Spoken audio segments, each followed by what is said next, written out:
Hello friends, आज की हमारी नई कहानी है। जन्म आपने अपने बेटे को दिया है तो सेवा की अपेक्षा मुझसे क्यों मांगी। दिनों के बाद मीशा की शादी की 16वीं वर्षगांठ आने वाली थी। उसके बच्चे उस दिन होने वाले पार्टी की तैयारियों में लगे हुए थे। दूसरी तरफ मीशा अपने कमरे में गुमसुम बैठे ये सोच रही थी कि 16 वर्षों का सफ़र तो उसने दूसरों के बारे में सोचते हुए ही बिता दिया। कभी अपने हमसफ़र के साथ बैठकर सुकून के दो कुछ पल भी ना बिता पाए हुए। जो उम्र बेफिक्री और बेबसी से खुशियों को महसूस करने की थी, उस नई उम्र में तो वो दोनों पति पत्नी परिवार वालों का मुंह देखते ही रह गए कि कहीं किसी का मुंह ना फूल जाए। सब संतुष्ट रहें। और आज जब वो उम्र के 40वें पायदान के आसपास खड़ी है तो आज वो उस दर्द को महसूस कर पा रही है जो उसने पीछे खो दिया था। अब परिस्थितियां चाहे कितनी भी अनुकूल क्यों ना हो जाए, बीता हुआ समय और वो उम्र तो वापस नहीं आ सकता ना। उसको वो दिन याद आ गया जब वो विदा होकर ससुराल आई थी तो मन में कितनी उमंगें, कितने अरमान, कितना उल्लास और कितनी खुशियाँ थीं।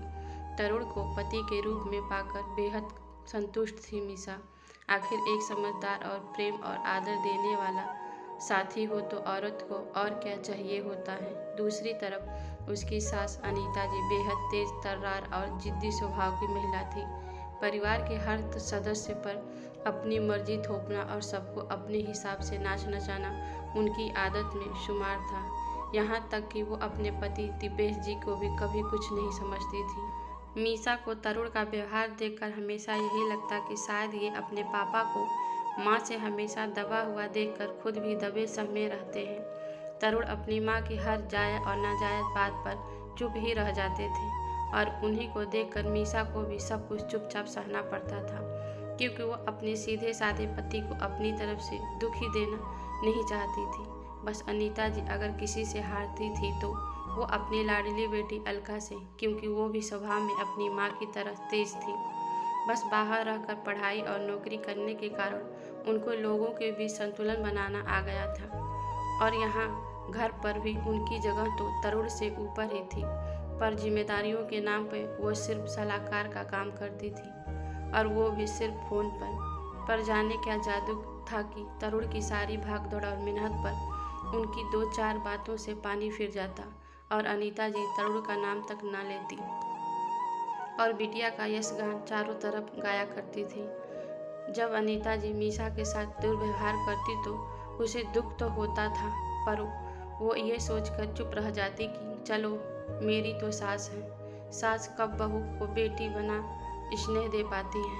पर जब वो तरुण के साथ भेदभावपूर्ण व्यवहार देखती तो उसका आत्मा तक कचोट जाती कि कैसे कोई अपने बेटे के साथ सौतेला व्यवहार कर सकता है, वो भी जब एक ही बेटा हो। तरुण भी अपनी माँ की हरकतों से वाकिफ थे, पर बुद्धि से परिपक्व होने के कारण कई बार चीज़ों को जानते हुए भी नज़रअंदाज कर देते थे। और मीशा को भी यही कहते कि ध्यान मत दो, जाने दो।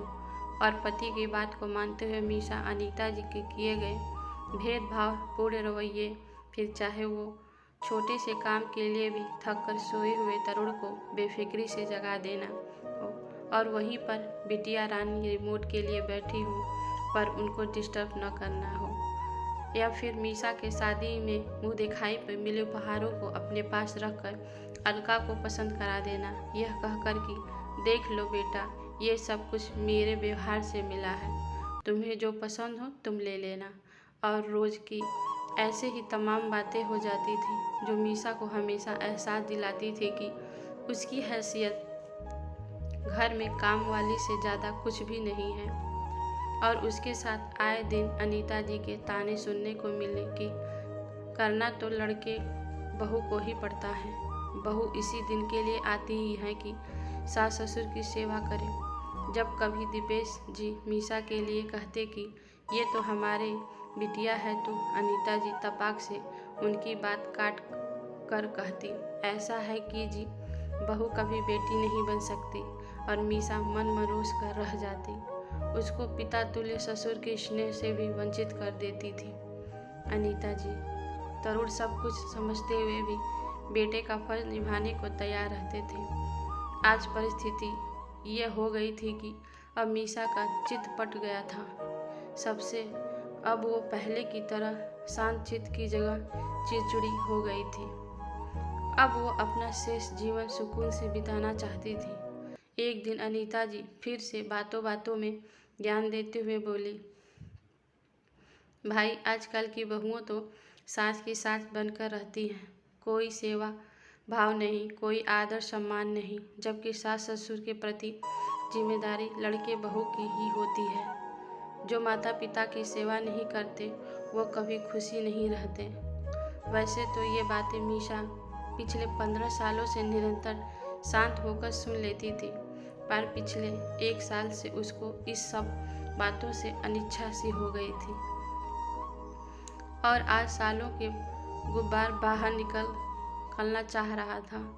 अचानक अनीता जी की बातों के बीच में ही रोककर मीसा बोली, ऐसा है माँ जी, ये सब बेकार की बातें हैं कि बहू सेवा के लिए ही आती हैं। बहू आपके बेटे की पत्नी बनकर आती है, वो घर और महत्वपूर्ण अंग होती है जो कि उसको कभी माना ही नहीं जाता। अगर आपको स्नेह और अपनापन दिया जाए तो वो आपको आपकी अपनी औलाद से ज़्यादा मान सम्मान और प्यार देगी। पर अगर आपको सिर्फ बेवकूफ़ ही समझा जाए तो एक समय के बाद वो भी आप जैसे ही बन जाएगी। और माफ़ कीजिए माँ जी, आपको ये बात उसी तरह समझनी चाहिए जिस तरह आप मुझे कई बार समझाने की कोशिश की कि बहू कभी बेटी नहीं बन सकती। आप भी समझ लीजिए कि जन्म आपने अपने बेटे और बेटी को दिया है, रातें जगकर उनके लिए बिताई, कष्ट अपनी औलादों के लिए उठाई, तो फिर अपेक्षा दूसरों की औलादों से क्यों करती हैं? मेरे लिए कौन सा कष्ट सहे आपने? मेरी तो बीमारी को भी बहाना ही समझा गया।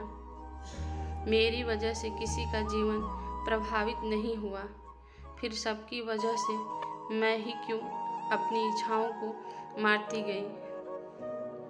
और जब काम हो तो फिर हर काम के लिए मैं ही क्यों आगे जाऊं? और सीधी सी बात यह है कि जब आप तरुण के बारे में तक नहीं सोचती हैं तो आप बहू की क्या बन पाएंगी? आपके लिए तो बेटी ही है, सब कुछ है, तो आप आराम से उसी से सारी अपेक्षाएं रखिए और अपना सब कुछ उसी को दे दीजिए।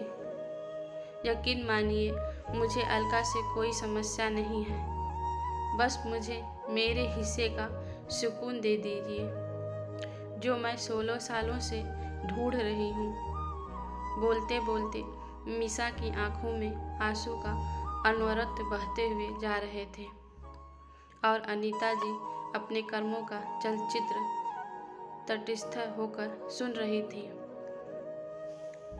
पास खड़े तरुण और दीपेश जी की आंखों की कोरे भी भीग गई थी और आज तरुण को भी एहसास हो गया था कि उसकी वजह से मीसा ने अपनी उम्र का एक स्वर्णिम दौर खो दिया था और आज उसने मन ही मन ठान लिया था कि अब आगे से वो मीसा की अपेक्षाओं का दमन दूसरे के लिए कभी नहीं करेगा।